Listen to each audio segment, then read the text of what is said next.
आप लीजिए मेम साहब आपके कपड़े। कितने पैसे हो गए? ये वाला हिसाब मिला के और पिछला हिसाब मिला के टोटल 500 रुपये हो गए। अच्छा ठीक है, 1 मिनट। एक सेकेंड।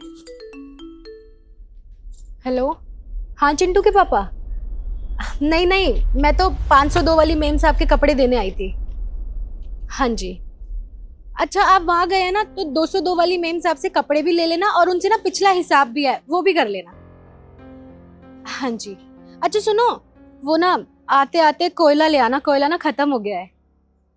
ठीक है, मैं भी जल्दी आती हूँ और आप भी जल्दी आ जाना। ठीक है, बाय। ठीक है। मेम साहब पैसे?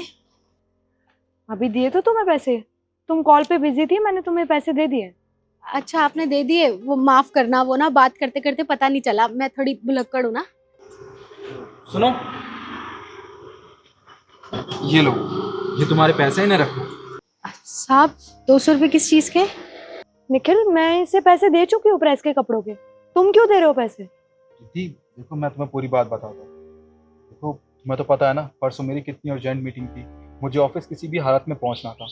और परसों ही अचानक से मेरी गाड़ी ख़राब हो गई, तब मैं बस अड्डे गया था ताकि मैं बस से कंपनी पहुँच सकूँ। तब मुझे वहाँ पे ये मिली।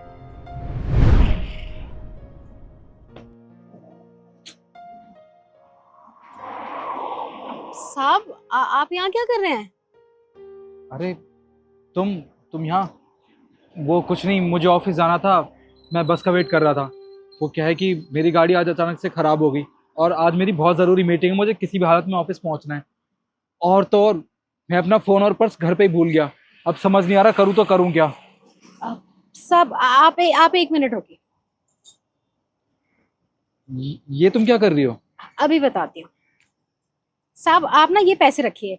वो क्या है ना साहब, मेरी माँ ना हमेशा से पल्लू में पैसे रखती थी और वो पैसे ना हमेशा जरूरत पड़ने पे ना हमारे काम आते थे। तो उनसे मैंने ये सीख लिया है, मैं भी हमेशा अपने पल्लू में ना पैसे रखती हूँ, चाहे थोड़े रखती हूँ पर वो हमेशा ना काम आते हैं। देखो आज ये आपके काम आ गए, थोड़े हैं पर इनसे आपकी मदद हो जाएगी, आप रखिए। अरे नहीं, तुम ये कैसी बातें कर रही हो? मैं तुमसे पैसे नहीं ले सकता, मैं कुछ ना कुछ इंतजाम कर लूंगा। देखिए साहब आप कैसी बातें कर रहे हैं, मैं आपके घर आती तो हूँ वो कपड़े लेने, मैं प्रेस वाली हूँ ना जो आपके घर आती हूँ, तो आप ये पैसे रख सकते हो, आप मुझे लौटा देना, पर आप ये पैसे रखिए, रखिए। Thank you so much. तुम्हें नहीं पता तुमने आज मेरी कितनी बड़ी मदद की है। कोई बात नहीं साहब, इंसान ही इंसान के काम आता है। पर तुम चिंता मत करो, ये पैसा ना मैं तुम्हें बहुत जल्द लौटा दूंगा। नहीं साहब घबराने की कोई बात नहीं है, जब भी मैं आऊंगी ना आपके घर पे आप मुझे तब लौटा देना, ठीक है? ठीक। अब मैं चलती हूँ।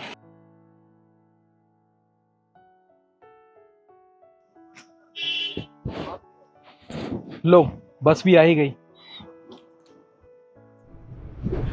तो बस तब इन्होंने मुझे पैसे दिए थे और इन्हीं पैसों से मैं बस पकड़ के टाइम से ऑफिस पहुंच सका और मीटिंग अटेंड की, वरना पता नहीं क्या हो जाता।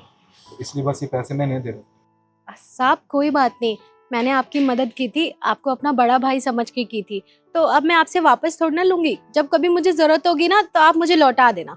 देखो, जब मैं मुसीबत में था तब तुमने मेरी मदद की थी ना, पर तुमने मुझे पैसे दिए थे। अब ये पैसे मुझे कभी ना कभी तो तुम्हें वापस करने ही है ना, तो मैंने नहीं रख सकता, इन्हें तुम ही रखो। लो, ये तुम्हारे पैसे प्लीज।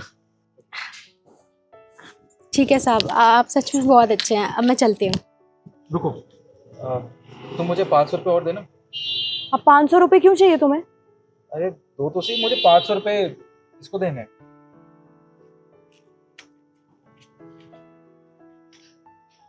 ये लो, तुम ये पैसे भी रखो। साहब आपको मैंने जितने दिए थे आपने मुझे उतने तो लौटा दिए, तो ये 500 रुपये क्यों?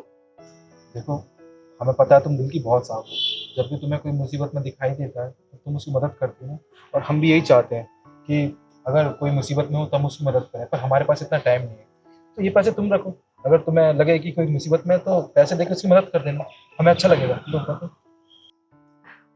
ठीक है साहब, आप सच में बहुत अच्छे हैं जो लोगों के बारे में सोचते हैं। अब मैं चलती हूँ, नमस्ते। नमस्ते। और मेम साहब एक बात और कहनी थी, अब ना थोड़े ज़्यादा कपड़े हो ना तो आप मुझे इस बार थोड़े ज़्यादा कपड़े दे देना। ठीक है।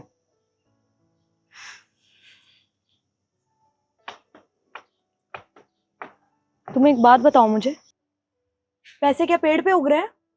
पहले तुमने उसे 200 रुपए दिए, चलो समझ आता है कि उसने तुम्हारी मदद की थी, तुमने उसके पैसे उसे वापस लौटा दिए, फिर 500 रुपए भी दे दिए। अरे फ्री में नहीं आते हैं पैसे भाई, मेहनत करके कमाए जाते हैं। यही मैं तुम्हें समझाना चाह रहा हूँ कि पैसे ना मेहनत करके कमाए जाते हैं, वो फ्री में नहीं आते कहीं से भी। जब वो फोन पे बात कर रही थी तो तुमने क्या किया, तुमने उसे झूठ कहा ना कि तुमने उसे पैसे दे दिए 500 रुपए। सब कुछ पता है मुझे, मैंने देख लिया था सब कुछ कि तुमने उसे कोई पैसे नहीं दिए, बल्कि झूठ कहा उससे। तुम्हें शर्म आनी चाहिए। तो ये गरीब लोग हैं, तुम गरीब लोगों का हक मार के कहाँ जाओगी? किस चीज की कमी है तुम्हारे पास? इतना बड़ा घर है, नौकर चाकर हैं, पैसे की कोई कमी नहीं है। जो चीज तुम कहती हो टाइम से पहले वो तुम्हारे लिए ला के रख देता हूँ मैं। इतना होने के बावजूद भी तुम इस गरीब का हक मार रही हो। शर्म आनी चाहिए तुम्हें। मुझे तुमसे एक्सपेक्टेशन नहीं थी। तुम्हें सबक सिखाने के लिए मैंने ये सब किया था। अगर चाहता तो मैं उसके मुंह पे भी तुम्हारी बेइज्जती कर सकता था, पर मैंने ऐसा नहीं किया। और ये 200 रुपये या 500 रुपये तुम्हारे लिए बहुत छोटी सी रकम होगी, पर इनके लिए बहुत बड़ी रकम होती है। इन पैसों की वजह से इनका घर चलता है, इनके बच्चे अच्छे स्कूल में पढ़ पाते हैं। और तुम इनका हक मार के क्या करती? निखिल तुम बिल्कुल ठीक कह रहे हो। मैंने कितना गलत किया उसके साथ। पता नहीं मेरे दिमाग में अचानक से क्या आया कि मैंने उसको पैसे ही नहीं दिए। बहुत बड़ी गलती हो गई मुझसे, पर मेरे माँ बाप ने मुझे ऐसे संस्कार कभी नहीं दिए हैं। देखो निखिल, मुझे ना अंदर से बहुत बुरा लग रहा है कि मैंने इतनी छोटी हरकत की। प्लीज हो सके तो तुम मुझे माफ कर दो, और वो अगली बार से आएगी ना तो मैं उससे माफी मांग लूंगी। चलो कोई बात नहीं, तुम्हें अपनी गलती का एहसास हो गया, इतना ही काफी है। उम्मीद है कि आगे से तुम कभी किसी के साथ भी ऐसी हरकत नहीं करोगे। नहीं निखिल, मैं आगे से इस चीज का ध्यान रखूंगी कि मैं किसी गरीब का हक ना मारूं।